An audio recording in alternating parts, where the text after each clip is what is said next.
School জীবনে যখন school ছুটি হতো তখন হাঁপ ছেড়ে বাঁচতাম।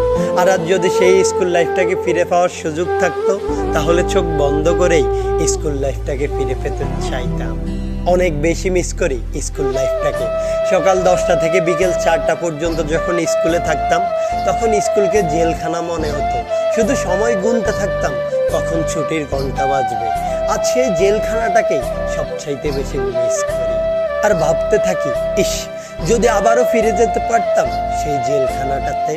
মিস করি স্কুল লাইফের সেই বন্ধুগুলোকে যাদের সাথে চাইলেও কখনো কারো তুলনা করা সম্ভব নয়। কেননা তখন বন্ধুত্ব ছিল আত্মার সাথে আত্মার, ধনী বা গরিব দেখে নয়। ফিরে পেতে চাই বন্ধুদের সাথে সেই সময়টা যখন টিফিনের ঘন্টা বাজলেই সবাই মিলে একসাথে হোটেলে যাওয়া আর মজা করে সিঙ্গারার সমুচা খাওয়া। মিস করি ছুটির ঘন্টা বাজলেই হই হুল্লোড় করে কে কার আগে বের হবে সেটা নিয়ে প্রতিযোগিতা করা আর একজন আরেকজনের কাঁধে হাত রেখে একসাথে বাড়ি ফেরা। মিস করি একজন আরেকজন নামে স্যারের কাছে নালিশ দেওয়া আর কথায় কথায় বলে ওঠা, আজকে বাইরে বের হয়ে দেখিস তোর খবর আছে।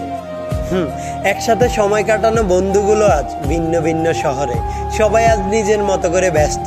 চাইলেও হয়তো আর স্কুল লাইফের মতো করে সবাই আর কখনোই এক হওয়া সম্ভব নয়। হ্যাঁ, জীবনের সোনালী সময়গুলোর মধ্যে স্কুল লাইফ অন্যতম। মিস করি অনেক স্কুল লাইফটাকে, ফিরে যেতে চাই সেই সময়।